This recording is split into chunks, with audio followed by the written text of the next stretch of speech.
और डेंगू के बुखार ने लगभग पूरे देश को अपनी चपेट में ले लिया है। अब तक देश में अकेले चिकनगुनिया के लगभग 10,000 मामले रिपोर्ट हो चुके हैं। हालात से निपटने के लिए गुरुवार को केंद्रीय कैबिनेट सचिव के नेतृत्व में एक अहम बैठक हुई। बैठक के बाद ये कहा गया है कि इस बुखार से निपटने के लिए सभी जरूरी कदम उठाए जा रहे हैं और लोगों को जागरूक भी किया जा रहा है।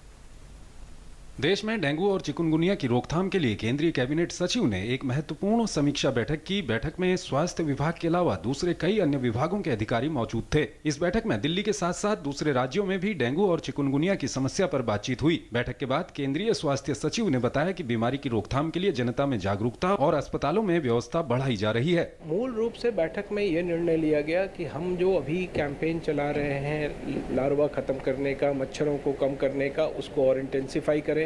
लोगों को एजुकेट करने के लिए आईसी कैंपेन बेहतर चलाएं और अस्पतालों में ये सुविधा बिल्कुल रखें ताकि लोग अगर वहां आए तो उनका इलाज हो सके। दरअसल पूरे देश में डेंगू और चिकुनगुनिया के मामले तेजी से बढ़ रहे हैं। देश के सभी राज्यों के अस्पतालों में सैकड़ों लोगों को भर्ती कराया गया है। पूरे देश की बात करें तो चिकुनगुनिया के अब तक 9,990 मामले सामने आए हैं, जिनमें आंध्र प्रदेश में 451, कर्नाटक में 7,591, महाराष्ट्र में 689, तेलंगाना में 374, पश्चिम बंगाल में 301 और राजधानी दिल्ली में 432 मामले दर्ज हुए हैं। वहीं डेंगू के अभी तक 15,000 से अधिक मामले दर्ज हुए हैं, जिनमें कर्नाटक में 2,610, केरल में 4,000 से अधिक, ओडिशा में 2,683, महाराष्ट्र में 1,635, तमिलनाडु में 1,086, पश्चिम बंगाल में 534 और दिल्ली में 487 मामले दर्ज किए गए हैं। दिल्ली में भी इलाज की पूरी व्यवस्था है और लोगों को घबराने की जरूरत नहीं है। डेंगू और चिकनगुनिया के लिए हम दो तरह से कार्य कर रहे हैं। एक तो है कि जो प्रिवेंटिव मेजर्स हैं, जिसके तहत एंटी लार्वा एफर्ट्स हैं कि हम अपने इलाके में जा रहे हैं जहां पर भी हमें पा रहे हैं कि पानी इकट्ठा है और ब्रीडिंग की प्रोबेबिलिटी हाई है।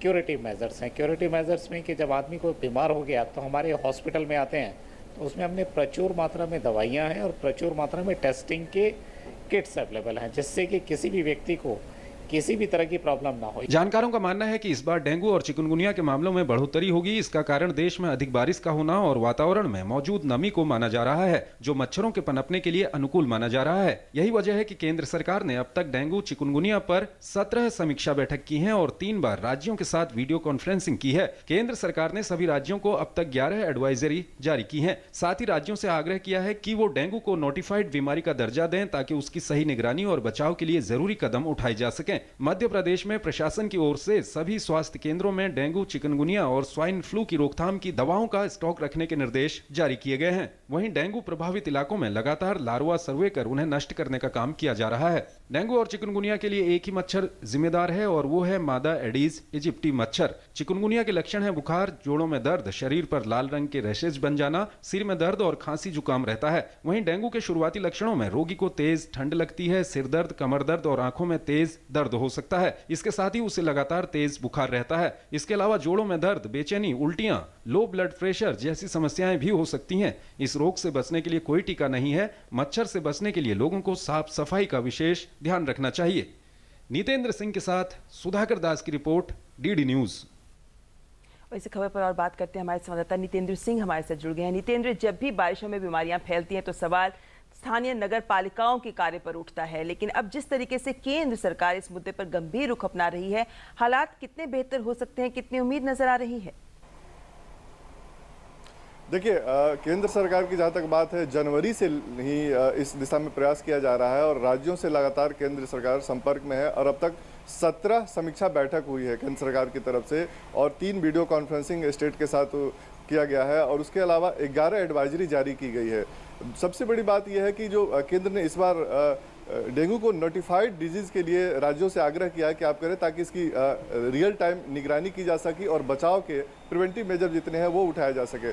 तो सरकार का प्रयास है, लेकिन दूसरी बात यह है कि नगर निगम के अलावा लोगों को भी ये सतर्क रहना होगा, क्योंकि ये जो मच्छर है वो घर के अंदर पनपता है, साफ पानी में पनपता है और 2.5 फीट से अधिक ऊंचाई पर नहीं उड़ता है। सुबह शाम ये उड़ता है और काटता है, एक साथ 7-8 आदमी को काटता है। तो ये जरूरी है कि घर के अंदर अगर आप पानी इकट्ठा रखें साफ, तो उसको या तो समय समय पर बदलते रहें और जो आपके पॉट है, कोई आपने अगर कोई बर्तन में आपने पानी इकट्ठा रखा है या फिर कोई पौधा लगाया हुआ है तो उसके पानी को बदलते रहें। तो ये जरूरी है, पब्लिक भी अपने स्तर पे इसकी अपने घर के अंदर साफ सफाई रखे, मच्छरों को न पनपने दे। साथ ही साथ जो सिविक सेंटर है, सिविक बॉडी है, उनको भी ये ख्याल रखना है, क्योंकि इस बार बारिश सबसे ज़्यादा होने की अनुमान थी पहले से ही और वातावरण में नमी का अंदाजा था, तो स्वास्थ्य मंत्रालय भी लगातार ये बोला था कि इस बार मामले बढ़ेंगे, लेकिन इसमें घबराने की कोई बात नहीं है, पैनिक होने की बात नहीं है, क्योंकि इसका इलाज सिम्टोमेटिक होता है, बुखार का है, बुखार का इलाज डॉक्टर अपने सिम्टम के आधार पर करते हैं और ये धीरे धीरे ठीक हो जाता है। तो हर आदमी को पहली बात तो एडमिशन की जरूरत नहीं है और हर आदमी को पैनिक होने की जरूरत नहीं है। तो निश्चित तौर पर लोगों को भी सतर्क रहने की जरूरत है और बाकी सरकार की तरफ से एकदम पूरी तरीके से मुस्तैदी के साथ इस पे कदम उठाए जा रहे हैं। जी हाँ, यहाँ पर डॉक्टर्स भी साफ कह चुके हैं कि यहाँ पैनिक की कोई सिचुएशन नहीं है और हर किसी को अस्पताल में भर्ती होने की भी आवश्यकता नहीं है, जिसका आपने भी जिक्र किया। दवाई के जरिए घर बैठे ही इसका इलाज पूरी तरह से संभव है। ज़रूरत है जागरूक होने की, ज़रूरत है थोड़ा सा सतर्क रहने की। बहुत बहुत शुक्रिया नितेंद्र, लगातार अपडेट्स के लिए आपसे बातचीत करते रहेंगे।